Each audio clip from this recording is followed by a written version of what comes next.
주의 말씀을 묵상함이 내 영혼에 심히 좋으나이다.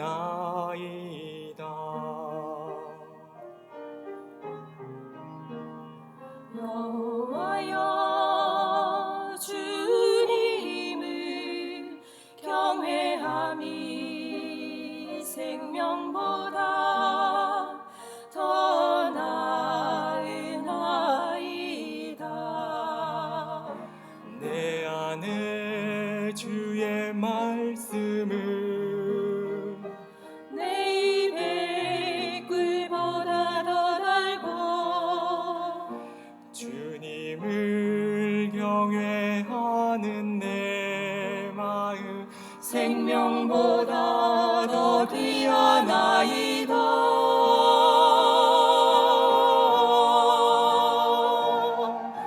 주의 말씀은 내게 힘이라. 주의 말씀은 내게 지혜라.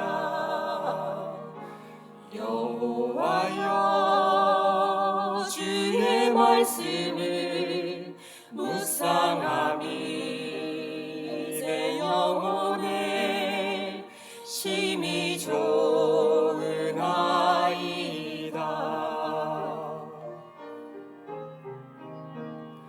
여호와여 주님을 경외함이 생명보다 더 나으나이다.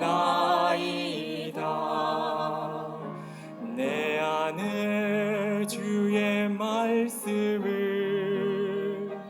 내 입에 꿀보다 더 달고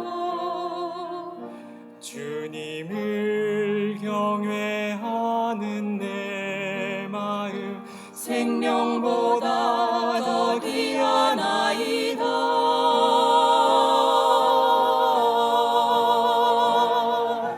주의 말씀은 내게 힘이라. 주의 말씀은 내게 지혜라. 주의 말씀을 주의 말씀은 평안이라. 주의 말씀을 주의 말씀은 내게 생명이라.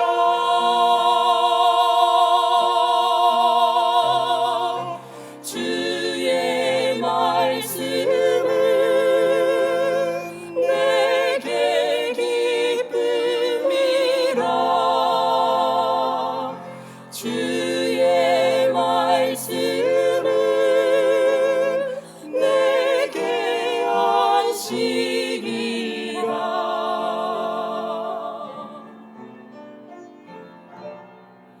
내게 안식이라.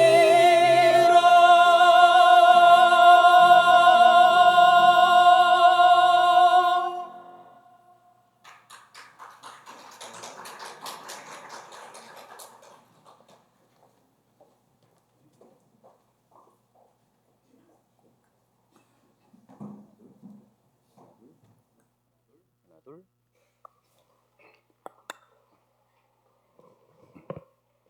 하셨습니까? 네, 같이 기도하고 하나님 말씀 배우시겠습니다.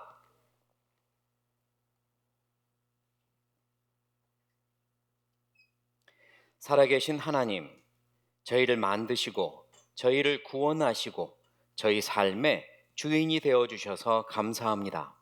귀한 형제자매님들을 영원한 가족으로 주시고 영원한 천국의 소망을 주셔서 감사합니다. 주님이 피로 사신 교회 안에서 지금까지 보호하시고 길러주셔서 감사합니다. 이제 우리의 남은 인생도 주님께 부탁드립니다. 하나님을 만나는 그날까지 가장 올바른 길을 걷도록 도와주십시오. 주님의 열매를 맺으며 살 수 있도록 도와주십시오. 오늘도 하나님 말씀 앞에 모였습니다. 우리의 마음을 활짝 열어주시고 하나님의 준비하신 말씀으로 은혜로 우리를 채워주십시오. 힘을 얻고 위로를 받고 변화받는 시간 되게 도와주십시오. 주님을 더 힘있게 따르는 우리의 남은 인생이 되게 도와주십시오. 처음부터 끝까지 부탁드리며 예수님의 이름으로 기도드립니다. 아멘. 네, 오늘 말씀 제목이 우리 소식지에 있습니다. 말씀 제목 침례, 그리고 뭡니까? 선포와 결단. 한 번은 침례에 대해서 한번 같이 정리해 보고 싶은 마음이 있었습니다.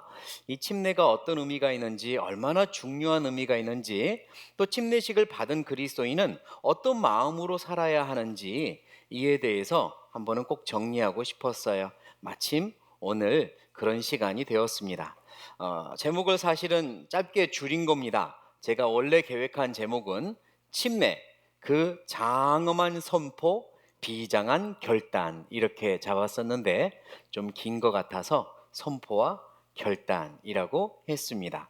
아니, 침례가 뭐 그렇게까지 장엄하고 비장한가라는 생각을 할 수도 있는데, 오늘 말씀을 통해 어떤 의미가 있길래 그 정도의 큰 의미를 우리가 마음에 새겨야 하는지 잘 배워봤으면 좋겠습니다. 그리고 침례를 받은 그리스도인, 구원받은 그리스도인으로서 어떻게 살아야 될지 다짐하는 시간이 되었으면 좋겠어요.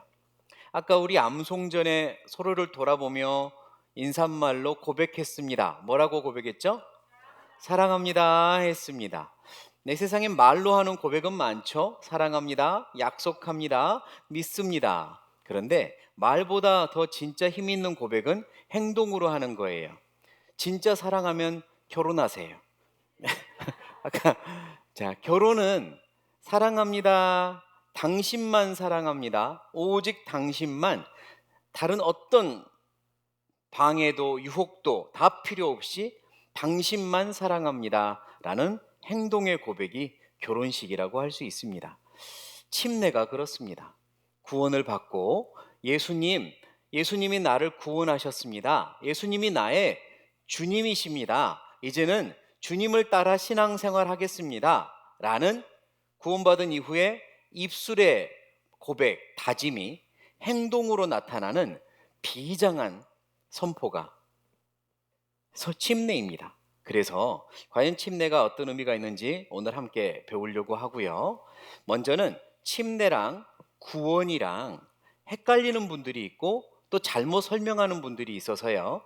침례와 구원의 관계가 어떻게 되는지 먼저 살피고, 그 후에 초대교회 유대인들, 예수님을 십자가에 못 박았고 그리고 다시 부활하신 예수님을 통해 구원을 받았던 초대교회 유대인들은 침례를 어떤 마음으로 받아들였고 했는지, 그들에게 침례란 무엇이었는지 배우고, 그리고 오늘 이 시대, 지금 우리 그리스도인들에게는 침례가 어떤 의미인지 배우고 그리고 다짐하는 시간이 되었으면 좋겠어요. 먼저 침례와 구원이 어떤 관계인지부터 생각해 봐야겠습니다. 침례는 구원을 주지 않습니다. 물은 우리의 죄를 씻어주지 않습니다. 침례를 받아야 구원이 확실해지는 게 아닙니다. 순서는 구원을 받은 후에 구원을 받았다는 증거와 간증으로 침례를 하는 겁니다. 다시 말해, 저 예전에 침례 받았어요. 그게 구원받았다는 뜻은 아닙니다. 구원받은 후에 침례받는 게 올바른 순서예요. 이 순서를 섞어버리면 성경 안에 복음이 희한해집니다. 왜 그런지 봐야겠어요. 예수님이 십자가에 죽으실 때 옆에 강도가 있었습니다. 한 강도는 예수님을 통하여 마음의 회개를 하였고 예수님께 부탁을 하죠. 예수님, 당신의 나라 가실 때 저를 기억해 주십시오. 그래서 예수님이 약속을 주셨습니다. 오늘 네가 나와 함께 어디 있으리라? 낙원에 있으리라. 약속을 주셨습니다. 그리고 십자가에서 같이 이제 영혼이 돌아갔죠. 그럼 이 옆에 예수님의 약속을 받은 이 강도는 예수님이 약속을 주셨는데 천국에 갔을까요? 못 갔을까요? 지금 확실히 천국에 있습니다. 예수님이 약속을 주셨기 때문이에요. 그럼 이 옆에 강도는 침례를 받았나요? 안 받았나요? 안 받았습니다. 침례를 받지 않았지만 예수님의 약속을 받고 천국에 갔습니다. 다시 말해 구원은 침례를 꼭 받아야만 이루어지는 게 아니라는 의미입니다. 사도 바울도 그런 말을 했습니다. 사도 바울은 복음을 전했습니다. 그리고 복음을 전한 이후에 몇몇에게는 침례도 줬지만 침례는 많이 주지 않았다고 스스로 말합니다. 그러면서 이렇게 말을 했어요. 고린도전서입니다. 고린도전서 1장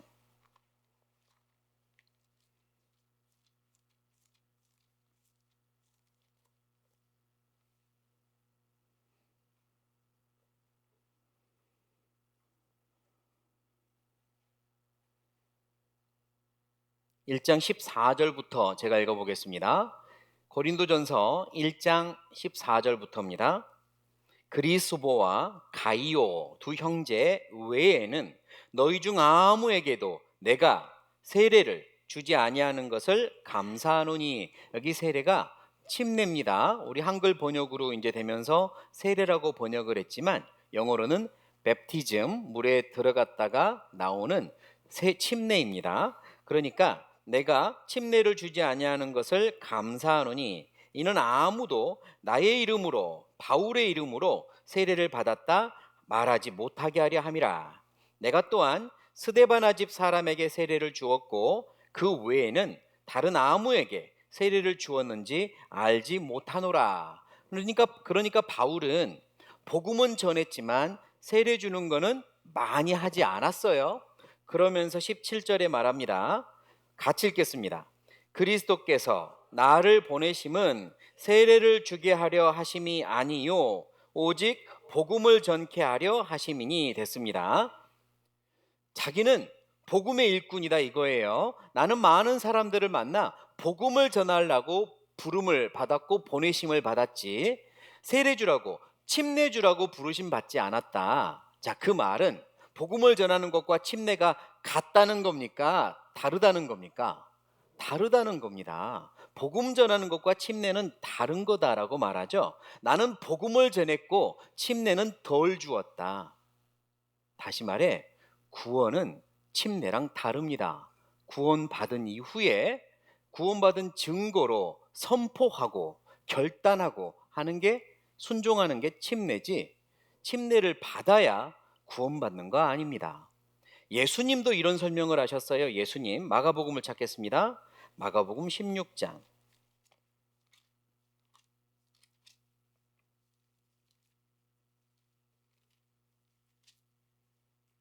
마가복음 16장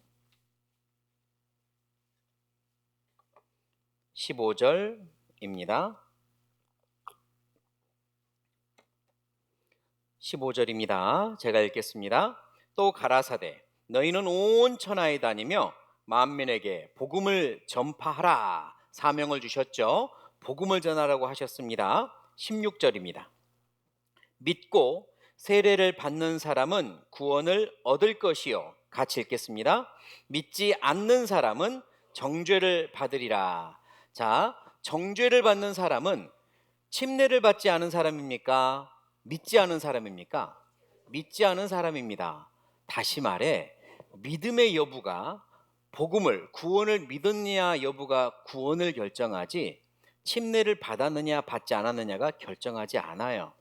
그런데 앞에 믿고 세례를 받는 사람은 그랬는데 여기서 믿음은 자연스럽게 예수님의 이름으로 침례를 받는 고백이 따라온다는 이야기입니다. 그런 말씀입니다. 이따 사도행전을 보며 설명하겠어요. 믿음을 가지면 예수님의 이름으로 침례를 받는 고백이 자연스럽게 따라옵니다. 특히 그 시대는 더더욱 그래야만 했습니다. 믿고 예수님의 이름으로 세례를 받는 사람은 구원을 얻을 것이요, 믿지 않는 사람은 정죄를 얻는다 했습니다. 믿음의 여부예요. 그러니까 구원은 믿음에 달려있지 세례 침례에 달려있지 않습니다. 구원을 받고 구원받은 사람이 그 고백을 행동으로 고백하는 게 침례인 겁니다. 자, 유대인들은 그 당시에 침례를 받을 때 어떤 의미로 받았을까 이제 같이 생각을 해보죠. 초대교회, 예수님이 죽고 부활하신 후에 제자들에게 예수님이 완성하신 십자가의 복음이 증거되었고, 제자들은 이제 그 말씀을 들고 막 달려가서 전하기 시작합니다. 사도행전 2장을 보죠. 사도행전 2장.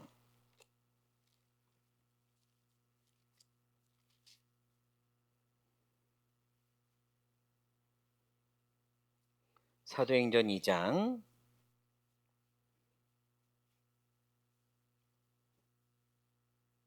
36절.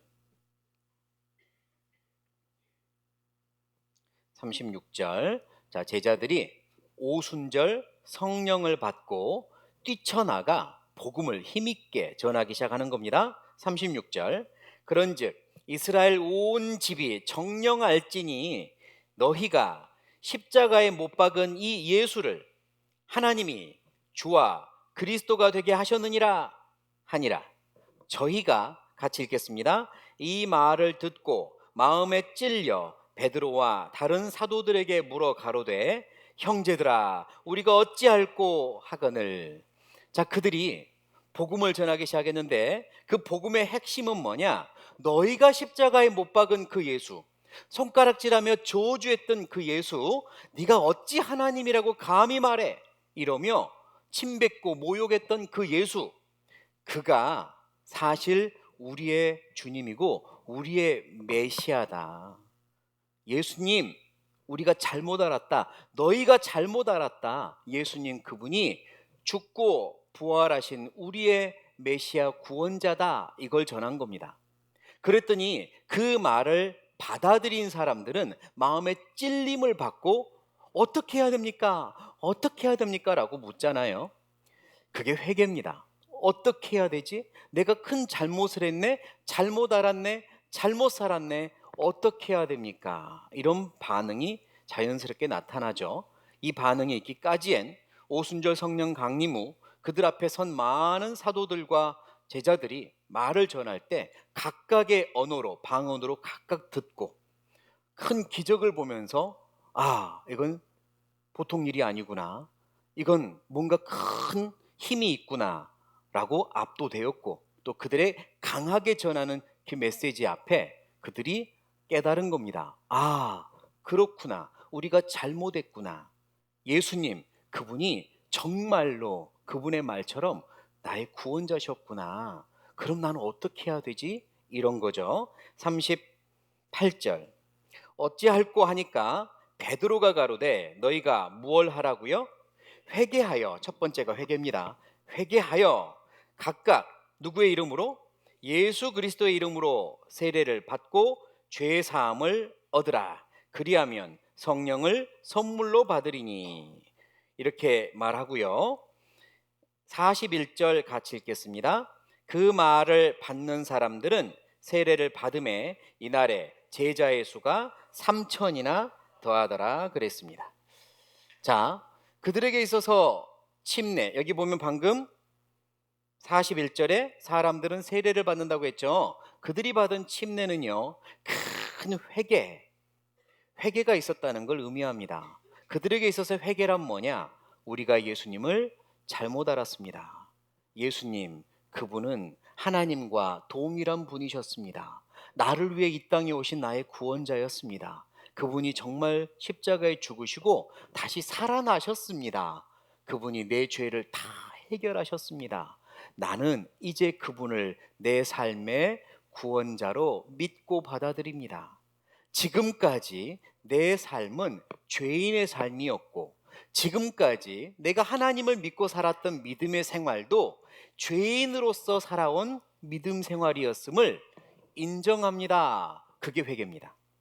지금까지 내가 잘못 알았고 잘못 살았음을 인정합니다. 하나님을 믿고 살았잖아요. 하나님 믿고 살았습니다. 그리고 예수님을 죽일 때도 이게 믿음이라고 여겼던 사람들도 있습니다. 그러나 이제 인정합니다. 제 잘못입니다. 잘못했습니다. 잘못 알았습니다. 잘못 믿었습니다. 그 회개가 침례로 나타나는 겁니다. 왜냐? 누구의 이름으로 받으라고 했죠? 예수 이름으로, 예수 그리스도의 이름으로 받으라고 했습니다. 심지어 예수님은 이렇게도 말씀하셨어요. 마태복음 28장을 찾겠습니다. 마태복음 28장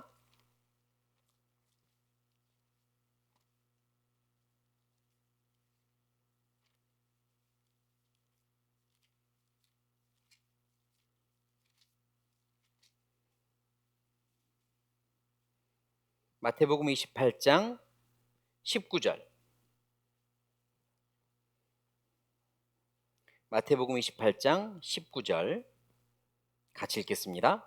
그러므로 너희는 가서 모든 족속으로 제자를 삼아 아버지와 아들과 성령의 이름으로 세례를 주고 그러셨습니다. 그러니까 그들이 예수님의 이름으로 세례를 받을 때는 방금 이렇게 세례를 받았습니다. 제자들이 아버지 하나님과 예수 그리스도와 성령님의 이름으로 세례를 줬어요. 무슨 의미냐? 창조주 하나님, 그들은 창조주 하나님을 믿고 있습니다. 하나님이 나의 창조주다. 그런데 창조주 하나님과 아들 예수 그리스도가 같은 분입니다. 그리고 내 안에 오신 성령님도 같은 분입니다라는 걸 인정하는 겁니다. 아버지와 아들과 성령의 이름으로 세 분을 같은 분입니다. 예수님 그분이 나의 주시며 나의 하나님입니다라고 인정하는 겁니다. 예수님이 부활하시고 제자들 앞에 나타났을 때 첫 번째 장소에 없었던 제자 도마가 있었습니다. 도마는 처음에 부활하신 예수님을 보지 못했기 때문에 의심을 했죠. 나는 정말 예수님이 부활했다고 믿기 어려워 그랬습니다. 다시 나타나셨죠. 그리고 못자국과 창자국을 보여주며 직접 만져보고 알라고 하셨습니다.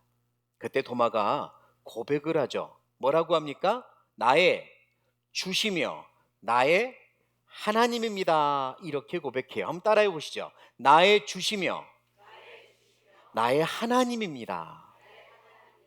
누가요? 예수님이. 그때 그 고백이 회개의 고백인 겁니다. 유대인들이 누구나 같이 했던 고백인 거예요. 예수님 그분이 내 주인이시고 나의 하나님이십니다. 하나님과 동일한 분입니다. 라는 이름으로 침례받는 거였습니다.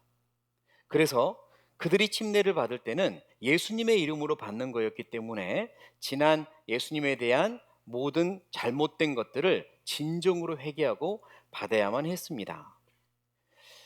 실제 순서는요, 회개를 하고 예수님이 나의 구원자시구나 라는 걸 믿게 되면 어떤 믿음까지 저절로 갖게 되냐면 그분의 이름으로 침례 받을 수 있는 믿음까지 갖게 됩니다. 그 믿음이 있을 때 죄사함, 구원을 받고요. 동시에 성령님이 오십니다. 세례를 먼저 받으면, 침례를 먼저 받으면 죄사함을 받는 게 아니라 예수님의 이름으로 침례까지 받을 수 있는 믿음을 가질 때 죄사함을 받습니다. 그리고 성령님이 오십니다. 그리고 성경에서는 성령님이 오실 때 모든 구원받은 사람들이 똑같은 한 성령을 받음으로써 성령 세례에 동참했다라고 말씀도 해요. 성령님이 오실 때 그걸 성령 세례라고 합니다. 그러니까 순서는 예수님을 믿고 구원자로 믿고 죄 사함을 받음과 동시에 성령님이 오시는 겁니다. 그 후에 표로, 행동으로 증거하는 표로 직접 물속에 들어갔다가 나오는 침례를 하는 거예요. 침례식을 하는 겁니다. 그들은 예수님을 저주했었습니다. 그러다가 예수님을 통해 구원을 받았습니다. 이제 그들의 마음이 어땠을까요? 너무너무 충격을 받았습니다. 놀랐습니다. 이럴 수가. 우리가 큰 잘못을 저질렀네. 예수님 그분이 나의 구주셨네. 이제 구원을 받았습니다. 그리고 이 사실을 숨기고 싶지 않았습니다. 이 사실을 숨길 수가 없었습니다. 사실 마음으로 받는 구원은 숨길 수 있습니다. 내가 다른 사람들한테 나 예수님이 내 죄를 용서하셨다는 거, 예수님이 나의 구원자라는 거 믿어 라고 말하지 않아도 구원입니다. 맞습니까? 말하지 않아도 마음으로 믿어 구원을 받았어요. 그러니까 그들은 자기 가족들한테 숨길 수도 있었습니다. 구원을 받았지만 숨길 수 있었어요. 그런데 그럴 수 없었습니다. 지난번에도 십자가에 못 박았던 주님을 또다시 부인할 수 없었습니다. 그래서 그들은 이제 결단을 합니다. 침례를 받기로. 많은 사람들 앞에 공개 선언하기로. 나는 예수님을 구주로 받아들였습니다. 내 지난 삶이 잘못되었다는 거 인정합니다. 이렇게 공개 선언합니다. 그런데 문제는 그게 매우 위험합니다. 가족들이 가만두지 않는 거예요. 그러지 않겠습니까? 이미 그 전에 예수님을 같이 비난하고 저주했던 가족들, 주변 사람들, 예수님을 믿으면 출교시키겠다고 했던 그 기세등등한 사람들이 다시 자기들이 죽였던 예수님을 구주로 믿겠다고 선언하는데 가만두겠냐고요. 위험합니다. 죽이려고 따라다닐지도 모릅니다. 예수님도 죽였는데 예수를 믿겠다는 사람 죽이지 않겠습니까? 12제자, 사도들을 죽이려고 하는데 침례받는 사람들 가만히 두겠습니까? 그리고 하고 있는 장사, 하고 있는 일, 기타 등등 사회생활이 얼마나 어려워지겠습니까? 많은 것들이 어려워집니다. 그런데 알면서도 부인할 수 없었어요. 마음으로만 숨길 수 없었습니다. 나는 공개 선언해야겠다. 그게 침례였어요. 많은 사람들 앞에서 내가 예수님을 통해 구원받았다는 걸 알렸던 겁니다. 지금 우리 시대야 침례식 하면 죽이려고 쫓아옵니까? 꽃 들고 찾아옵니까? 지금 침례하면 축하받습니다. 지금은 그러니까 침례식이 큰 의미가 별로 그전처럼 느껴지지 않아요. 비장하지 않아요. 근데 그때는 비장했습니다. 침례식 받으면 죽음을 각오해야 돼요. 쫓겨날 걸 각오해야 돼요. 사회생활 어려워질 걸 각오해야 돼요. 그럼에도 불구하고 했던 게 침례입니다. 지금 우리가 받는 침례랑은 의미가, 마음이 달랐어요. 그들은 그렇게 침례를 받았습니다. 사도 바울도 바로 직전까지만 해도 예수 믿는 사람들 죽인다고 쫓아다녔습니다. 예루살렘에서 이미 한바탕 예수 믿는 사람들 잡아다가 감옥에 넣었습니다. 그리고 더 많은 사람들을, 예수 믿는 사람들은 다 아주 흉악한 사람들이야. 어찌 십자가에 죽은 저주받은 사람을 구주라고 믿어? 이건 하나님을 믿는 내 입장에선 신성 모독이야. 이런 믿음 가지고 예수 믿는 사람들을 죽이려고 다녔기 때문에 예루살렘을 벗어나 다른 지역 다메섹이라는 도시까지 가다가 예수님을 만났잖아요. 자기가 그렇게 핍박했던 예수가 구주라는 걸 알았잖아요. 얼마나 충격받았겠습니까? 3일간 식음을 전폐합니다. 충격 때문에. 그리고 회개하고 회개합니다. 제가 잘못했습니다. 잘못 알았습니다. 제 삶이 잘못되었습니다. 예수님이 내 삶의 구주십니다. 예수님이 나의 하나님이십니다. 3일간 회개하고 구원받고 바로 한 게 침례받는 거였어요. 그분을 나는 이제 공개 선언한다. 내 지난 삶이 아니라 새로운 삶을 살겠다. 모든 사람 앞에서 침례받습니다. 그러니까 사람들이 아는 거예요. 마음으로만 믿고 숨기면 저 사람이 예수를 어떻게 생각하는지 모르죠. 그러나 침례를 받음으로써 공개 선언한 겁니다. 저 사람이 예수님을 하나님과 같은 분, 구원자로 믿는데 이렇게요. 그리고 그때부터 바울의 위치가, 입장이 달라졌죠. 많은 사람들이 바울을 존경하다가 갑자기 바울을 미워하기 시작했습니다. 바울을 죽이겠다고 쫓아다니는 사람들도 늘어났습니다. 침례받아서, 공개 선언해서 그렇습니다. 바울이 그런 일이 벌어질 걸 모르고 즉흥적으로 침례받은 거 아닙니다. 그런 일 벌어질 거 각오하고 받은 거예요. 왜요? 예수님이 나를 위해 먼저 죽으셨으니까요. 그 사실을 부인할 수 없었으니까요. 이제 나는 모든 사람들 앞에 선포하겠다. 이 장엄한 선포가 침례고요. 이제 나는 주님만 따르겠다. 비장한 결단이 침례인 겁니다. 교회 역사 속에서 초대교회 역사만 그런 일이 있는 게 아니었어요. 그 이후로 지금까지 복음이 전해지는 곳에는 죽음을 무릅쓰고 침례받는 역사도 계속되어 왔습니다. 아주 최근에는요, 약 60여 년 전 저 공산국가 동유럽의 루마니아라는 나라에서 아주 유명한 윌리엄 렘브란트라고 하는 전도자가 있습니다. 60년 전이면 공산국가입니다. 그리고 그곳에서는 하나님을 믿는다, 예수를 믿는다 그러면 바로 즉결 처형 죽였습니다. 그런데 그곳에서 복음이 전해진 겁니다. 이 렘브란트 목사도요, 복음을 전했습니다. 한 명 한 명 구원을 받습니다. 그들이요, 구원받고 제일 하고 싶은 게 침례였습니다.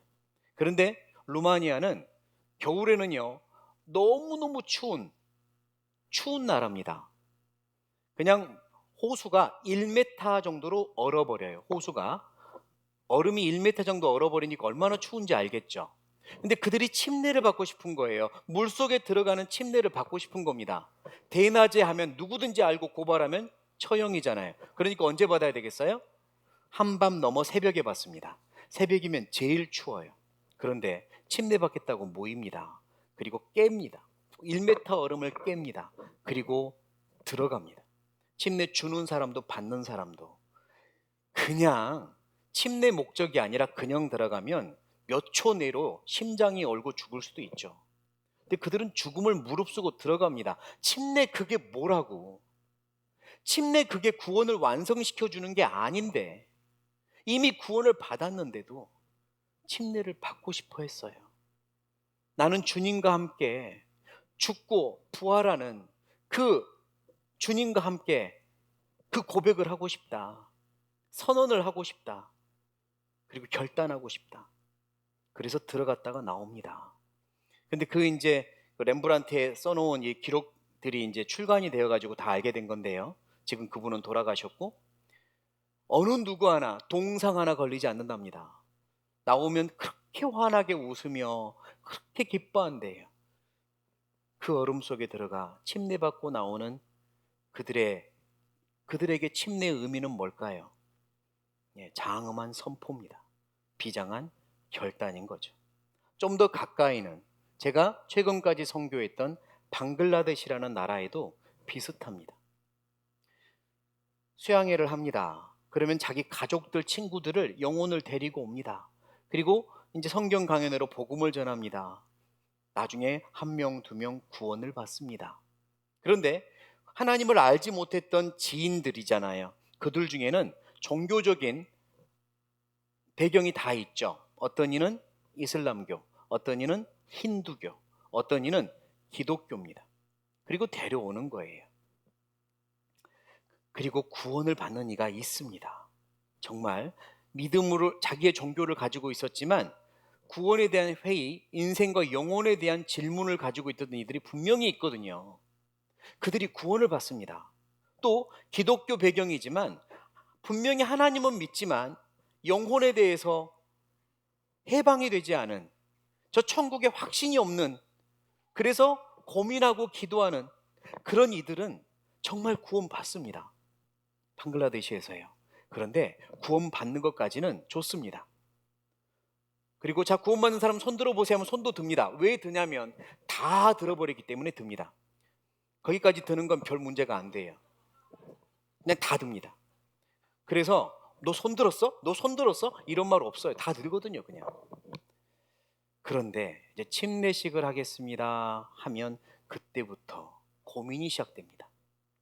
침례식을 하겠다는 건 내 지금까지 삶이 잘못되었다는 걸 인정하고, 그가 이슬람교였던, 힌두교였던, 기독교였던, 지금까지의 삶은 죄인의 삶이었다는 걸 인정하고 이제부터 예수님을 구주로, 하나님과 동일한 나의 구주로 받아들이고 그분을 따르겠다는 선포가 침례이기 때문에요. 고민을 합니다. 여기서 침례를 받으면 다 드러나는 거잖아요. 돌아가면 그 가족 사회, 아니 마을 사회에서 매장됩니다. 왜냐하면 마을은 종교의 어떤 같은 종교끼리 모여있는 마을들이 대다수거든요. 그러니까 어디 가서 침례받고 왔대 이러면 이제 매장되는 거예요. 죽이려고 쫓아다니기도 하고요. 가족들도 그냥 쫓아내고요. 그러니까 침례받는 게 보통 일이 아닙니다. 구원받는 사람들이 손들고 진짜로 이렇게 상담을 통해서 확증하는 사람들이 한 50명 돼도요, 침례받은 사람은 5명에서 10명 사이. 그럴 수밖에 없죠. 두렵습니다. 돌아가서 어떤 일이 생길 걸 아니까요. 그런데 침례 받겠다고 나오는 사람들이 있습니다. 저는 침례 받겠습니다. 그들의 마음이 초대교회 이들의 마음하고 같아요. 루마니아 성도들하고 같습니다. 예수님이 나를 위해 죽으셨는데, 예수님이 나를 위해 살아나셨는데, 이제 내 안에 계시는데 내가 어찌 그분을 부인하겠습니까? 내가 어찌 사람들이 무서워서 숨기며 내 구원을 이렇게 숨기고 살면서 내가 확실히 그리스도인이라고 말하며 살겠습니까? 나 그렇게 못하겠습니다 하는 사람들이 손들고 나옵니다.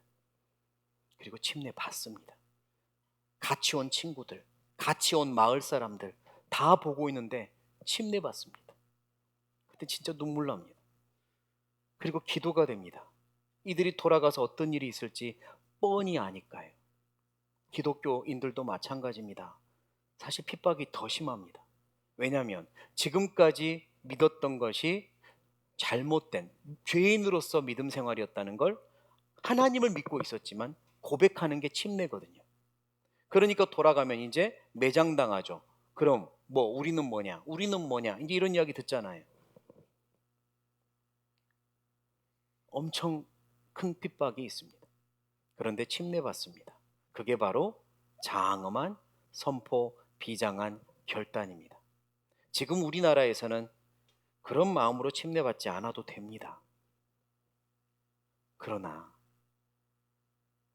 침례의 의미는 같아야 됩니다. 침례의 의미는 같을 수밖에 없어요. 그럼 우리가 기억해야 될 침례의 의미는 뭡니까? 물속에 들어갈 때 이전에 나는 어쨌고 죽었고 물에서 나올 때 새로운 내가 다시 산다. 그게 침례입니다. 그 의미는 같습니다. 이전에 나는 죽었고 새로운 내가 다시 삽니다. 이게 침례거든요. 결단이거든요. 물속에서 나왔으면 이전의 내 모습은 죽어야 됩니다. 그런데 물속에서 나왔는데 똑같아요. 말하는 것도 똑같고 하는 것도 똑같고 죄를 쫓아다니는 것도 똑같아요. 침례는 받았지만 똑같단 말입니다. 그러면 안 됩니다. 침례의 의미가 그런 게 아니에요. 로마서를 같이 찾겠습니다. 로마서 6장.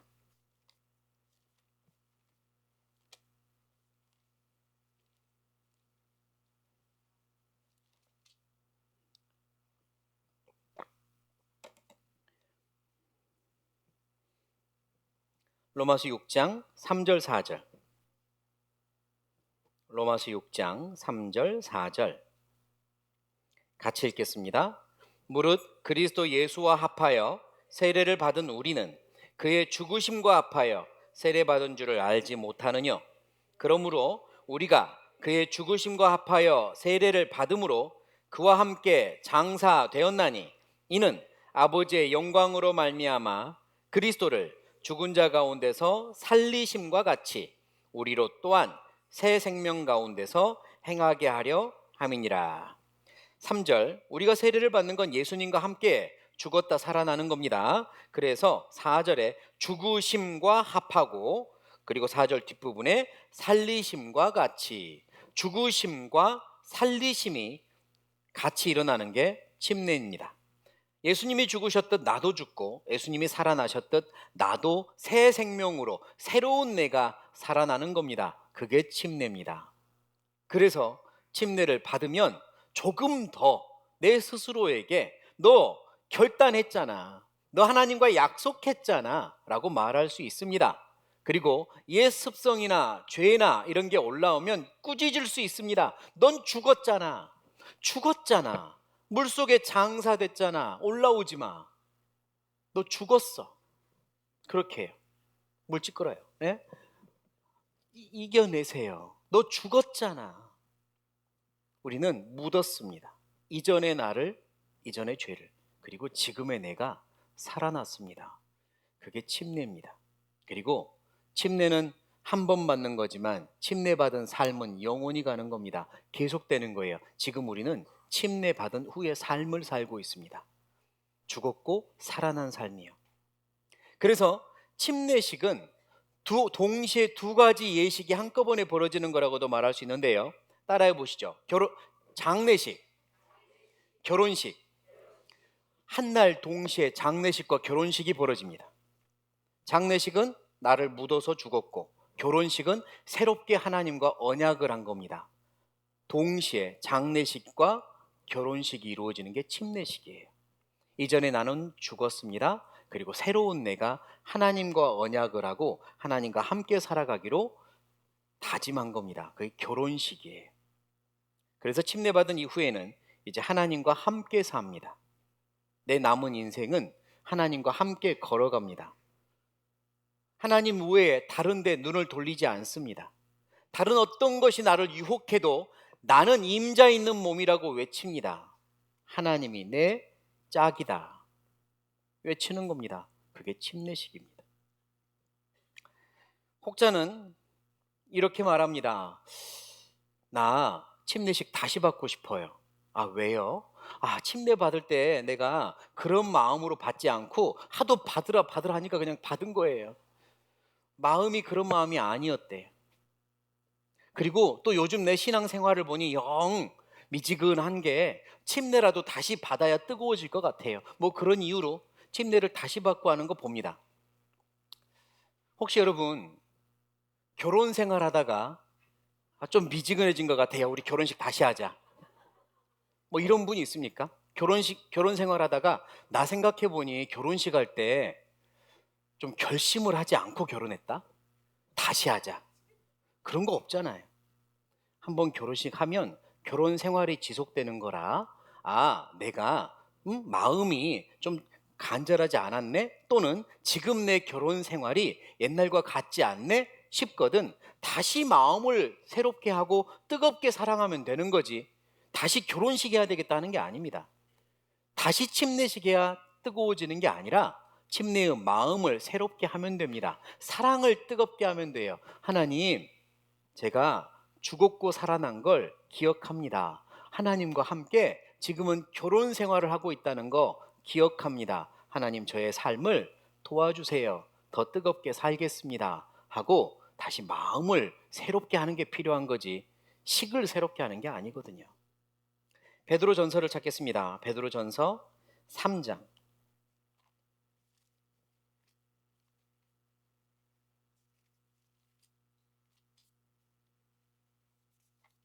베드로전서 3장 21절. 21절 같이 읽겠습니다. 물은 예수 그리스도의 부활하심으로 말미암아 이제 너희를 구원하는 편이 곧 세례라. 육체 제하여 버림이 아니요 오직 선한 양심이 하나님을 향하여 찾아가는 것이라. 침례는 육체의 죄를 씻어주는 역할은 하지 못합니다. 육체의 더러운 것을 제하여 버림이 아니요 침례를 통해서 씻어지고 침례를 통해서 죄사함 받고 그런 거 아닙니다. 이미 죄사함 받은 후에 침례 받는 거예요. 그러나 침례는 선한 양심이 하나님을 향하여 어쩌는 것이라? 찾아가는 것이라. 침례 후에 우리의 선한 양심으로 하나님을 계속 따라가는 삶이 시작된 거고 그 삶을 진행하는 겁니다. 이제 우리는 나의 구원받은 양심으로 하나님을 따라갑니다. 주님을 따라갑니다. 그게 침례받은 이후의 삶이에요. 나는 어떻습니까? 침례식을 통하여 세상에 선포했건만 나는 구원받았습니다. 이전에 나는 죽었습니다. 새로운 내가 살아났습니다. 결혼식을 하듯이 세상에 침례식으로 선포했건만 옛날과 똑같이 살고 있지는 않습니까? 죽어야 하는 옛날 모습을 쫓아다니고 있지 않아요. 하나님을 따라다녀야 되는데, 하나님을 쫓아야 되는데 여전히 다른 것을 쫓고 있지는 않습니까? 그건 침례의 의미도 침례 후의 삶도 아니죠. 바꿔야 됩니다. 변화되어야 합니다. 하나님께 다시 무릎 꿇고 기도해야 합니다. 이전에 내가 죽었다고 다시 한번 선언해야 됩니다. 넌 죽었잖아. 십자가에서 죽었잖아. 물속에서 죽었잖아. 새롭게 살자. 새롭게 살아나자. 라고 스스로에게 외쳐야 하는 겁니다. 끝으로 침례에 대해서 궁금해하는 것 중에 하나가 뭐냐면 물 뿌리는 세례입니다. 물속에 들어가는 걸 침례라고 하고 사실 물을 뿌리는 약식 세례가 있습니다. 이거는 어떻게 된 걸까? 사실 초대교회 역사, 성경의 역사 속엔 그런 약식 세례가 없습니다. 그런데 한참 시간이 흐르면서 이제 천주교가 공인되고 가톨릭이 이제 한바탕 전 세계적으로 큰 영향력을 발휘할 때 병자나 뭐 이렇게 물속에 들어가기 어려운 사람들은 어떡하냐? 그들에게는 물속에 들어가기 못하니까 같은 의미로 물을 이렇게 머리에 찍어주자, 뿌려주자라는 어떤 이제 일종의 합의를 통하여 그게 생겼습니다. 그리고 시간이 흐르면서 이제는 좀 더 그냥 뭐 사실은 어떤 대표자들 또는 뭐 어떤 결정권자들이 합의한 거죠. 의미는 같으니 누구든지 그렇게 받아도 침례다라고 합의를 한 겁니다. 그런데 성경적으로 그렇게 합의를 해준 적은 없습니다. 혹 정말 물속에 들어갈 수 없어서 그랬다 치더라도 물속에 들어갔다가 나올 수 있는 여건과 건강과 환경에 있는 분들은 성경적으로 받는 게 가장 양심적으로 맞다라고 생각합니다. 그러지 않겠습니까? 죽었다가 살아나는 건 이렇게 해가지고는 의미를 부여하기 어렵습니다. 물속에 들어갔다가 나오는 거죠. 예수님이 직접 보여줬잖아요. 그렇게 들어갔다가 나왔습니다. 성경의 모든 제자들이 그랬습니다. 사도 바울도 그랬죠. 그러니 성경대로, 그리고 그 루마니아의 그 얼음을 깨고 들어간 그리스도인들의 모습대로 지금도 핍박을 각오하고 침례를 받는 다른 많은 나라의 어려움 속에서 구원받은 형제 자매들과 동일하게 우리도 침례를 받는 게 가장 성경적이다라고 말할 수 있습니다. 그 의미는 주님과 함께 죽었다가 살아나는 겁니다. 그래서 내가 너무 어려서 받아서 침례의 의미를 모르고 받았어요 라고 할지라도, 혹시 내가 구원이 확실할지 않을 때 받았어요, 내가 침례를 받을 땐 구원이 확실하지 않았어요 하는 분들은 구원이 확실해진 이후에 다시 침례를 받는 걸 권합니다. 그게 맞죠. 그러나 사실 별 생각 없이 받았지만 구원 받은 후에 받은 건 맞아요 하는 분들은 또 결혼식 하려고 하지 마시고 마음을 새롭게 하십시오. 나 이미 침례 받았잖아, 선포했잖아, 하나님과 언약했잖아, 하나님만 따르기로. 그러니 새롭게 살자 라고 침례 받은 후에 올바른 삶을 살았으면 좋겠습니다.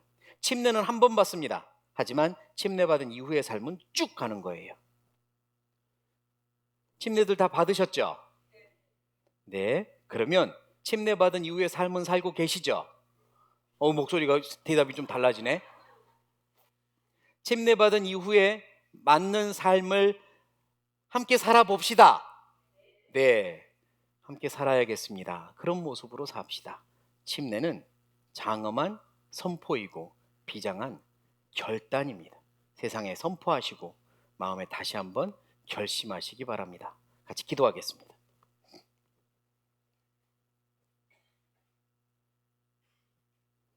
하나님 감사합니다. 저희를 크고 놀라운 사랑으로 구원해 주시고 저 영원한 천국에 소망 주셔서 감사합니다. 예수님이 이 땅에 오셔서 그 참혹한 십자가에서 우리 대신 죽으시고 다시 부활하셨음을 믿습니다. 예수님이 죽으실 때 죄인의 삶을 살았던 이전에 우리가 죽었고 예수님 부활하실 때 새로운 생명으로 다시 우리가 살아났다는 것도 믿습니다. 이제는 새로운 생명으로 삽니다. 영원한 생명으로 삽니다. 주님을 쫓아 삽니다. 천국을 바라보며 삽니다. 하나님, 이전의 모습을 따르지 않도록 도와주십시오. 예수님을 닮아갈 수 있도록 도와주십시오. 세상을 향하여 나는 새로운 하나님의 자녀라고 선포하며 살도록 도와주십시오. 죽음을 무릅쓰고라도 주님을 따르는 비장한 결단하도록 도와주십시오. 우리 안에 잘못된 마음, 잘못된 신앙이 있지 않도록 도와주십시오. 우리를 지켜주십시오. 우리를 사용해 주십시오. 우리 교회를 사용해 주십시오. 모든 걸 주님께 부탁드리며 예수님의 이름으로 기도드립니다. 아멘. 네, 오늘은 이후에 일정이 있어서 일찍 마쳤습니다. 계속해서 안내 말씀 전에 찬송하시겠습니다. 네, 순서도 잊어버렸네. 찬송가 355장, 찬송가 355장입니다.